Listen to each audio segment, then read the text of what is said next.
Our next story is from Mexico, a country which is caught between Trump and drug lords. It might sound like a political thriller, but it's very real.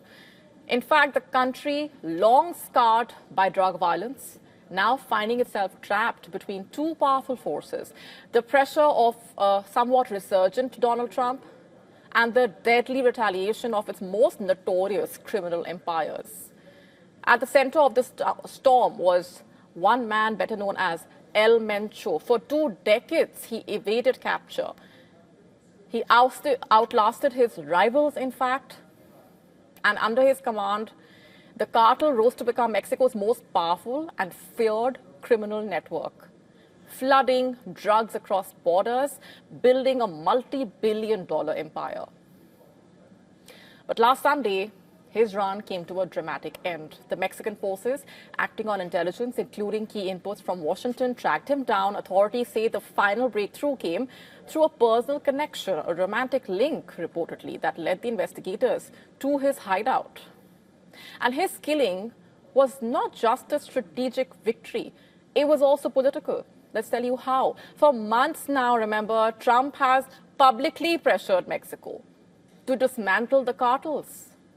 He warned the U.S. might take matters into its own hands if Mexico failed. He even ordered military action in Venezuela, abducted its president, who now sits in a U.S. prison, signaling that Mexico could be next. And those threats appear to have shifted the calculus in Mexico. In fact, the president, who has consistently defended Mexico's sovereignty, has also reportedly launched one of the most aggressive crackdowns on cartels in over a decade.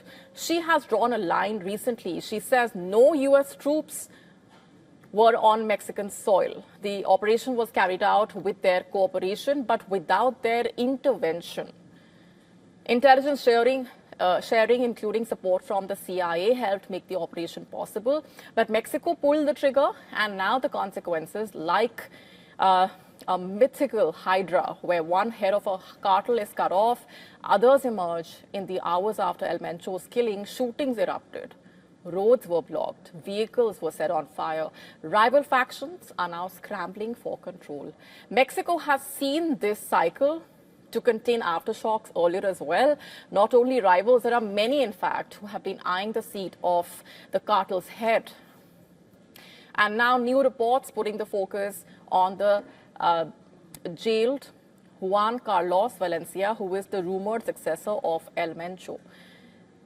He is one of the senior leaders and inner circle members of the cartel. He is a stepson of El Mencho and holds an American-Mexican dual citizenship, famously known as El Pelon. He is the leader of an armed faction of the cartel. The U.S. State Department also has a bounty of $5 million on his head for information leading to his arrest.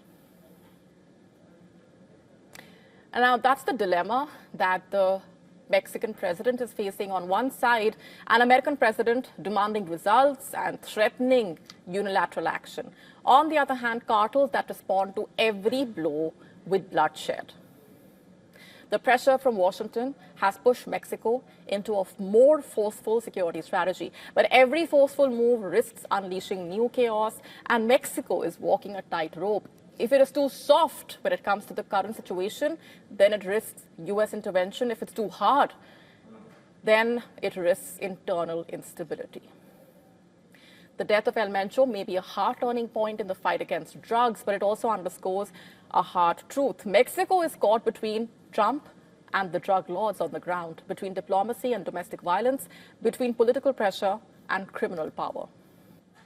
The Jeffrey Epstein saga continues to cast a long shadow. Even the highest ranks of power now under scrutiny. After a considerable delay, Hillary Clinton is now set to reportedly testify on the Epstein files in the House of Representatives. In fact, both Hillary Clinton and Bill Clinton agreed to appear before the Republican-led House Oversight Committee today and on Friday after the U.S. Congress, remember, threatened to hold them in contempt if they refuse to cooperate. So while there is no evidence of wrongdoing on part of the couple, they also came under the scanner after undated photos of Bill Clinton with Epstein and his close confidant were released in December last year. and their ties allegedly dating back to Bill Clinton's presidential tenure, when Epstein reportedly visited the White House multiple times. The former U.S. president even flew on the convicted sex offender's plane 4 times, reportedly, alleged, on trips for the Clinton Foundation in the early 2000s, allegedly. And while Hillary Clinton has claimed not to have met him, she interacted with Maxwell reportedly on a number of occasions. And the couple has consistently denied having any knowledge of Epstein's crimes at the time when they were acquainted with him. Meanwhile, the ex-U.S. Secretary of State has instead accused the Trump administration of a cover-up over its handling of the Epstein files. In a recent interview, she alleged that the committee was using her and her husband to distract from Trump's ties to Epstein. Now, the Epstein files not just limited to politicians. His links with a number of leading experts, scientists, has taken the world by a storm. Even Stephen Hawking, one of the most renowned astrophysicists in modern history, has been reportedly mentioned in the Epstein files multiple times. A photograph showing him relaxing on a sun lounger while sipping a drink alongside 2 bikini-clad women has now gone viral. It's believed to have been taken at St. Thomas Island, reportedly in 2006, when he was attending a science symposium. However, his family clarifying that the women in the photo were his long-term caregivers. It stressed that any insinuation of inappropriate conduct by him was wrong. While there are no photos of him and Epstein together, he reportedly visited the convicted sex offenders island. Overall, the Epstein files have uncovered the name of close to 30 top scientists and academicians having ties with Epstein, allegedly. This includes Nobel laureate Richard Axel, allegedly, who announced his resignation as the co-director of Columbia University's prestigious Neuroscience Institute. In a statement, he expressed regret over his past association with the convicted sex offender. Similarly, Larry Summers, who served as the U.S. Treasury Secretary during Bill Clinton's tenure as president, declared that he will resign from teaching at the Harvard University at the end of the academic year. And this came after he faced backlash for his personal correspondence with Epstein. Earlier, he also resigned from the board of OpenAI. What also stands out here is the influence that Epstein exercised at the institutional level. In academia, for instance, MIT accepted $800,000 allegedly from Epstein between 2002 and 2017. It's clear that we have not yet seen the last of these Epstein revelations as of now. Jammu and Kashmir's tourism industry has once again shown remarkable resilience, with the visitor numbers in 2026 projected to surpass all previous records. The strong recovery also following a challenging period in 2025, marked by security concerns, including the terror attack in Pahalgam. Tourism is now firmly back on the growth trajectory, reflecting renewed traveler confidence and sustained demand. More in the special report by Idris Lone. Take a look.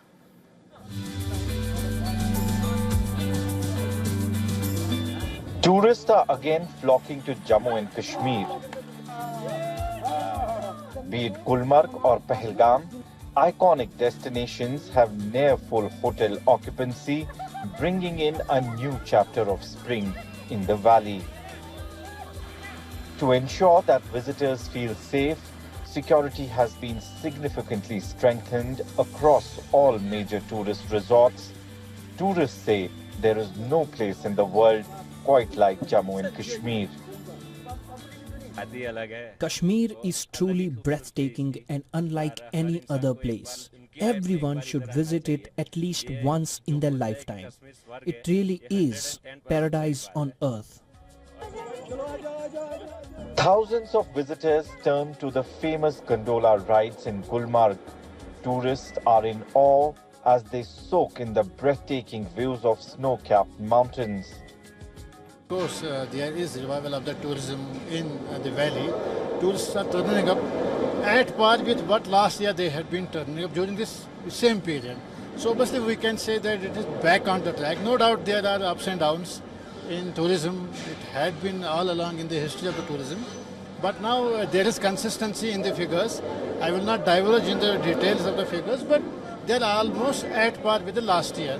And I anticipate that in coming days we will be getting more and more tourists, because generally we get tourists in the month of March, April, we get them in abundant numbers.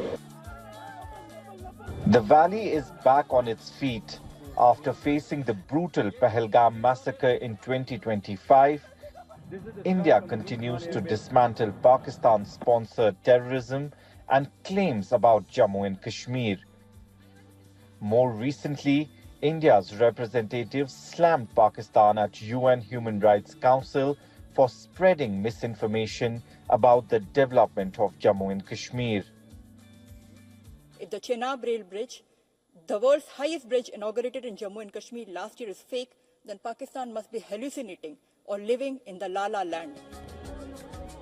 As Valley turns the page to a brighter future, the tourism industry of the Kashmir Valley is hopeful that the spring season will bring a major surge in visitors, potentially breaking all previous tourist footfall records set in past years. Kashmir Valley finally this winter saw the revival of tourism. As you can see behind me, there are hundreds of tourists that have come to Gulmarg, especially to witness the snowfall in the higher reaches. As you can see, we are at the second phase of the gondola, which is about 14,000 feet above the sea level. And these tourists have come from different parts of the country to witness the snow-capped mountains across the region. Gulmarg has seen the maximum number of tourists coming in the last 1 month. We've seen tourists coming to Pahalgam, tourists coming to Sonmarg, but Gulmarg has been the topmost destination with thousands of visitors visiting in the month of February. With video journalist Feroz Idris Lone for WION World is One.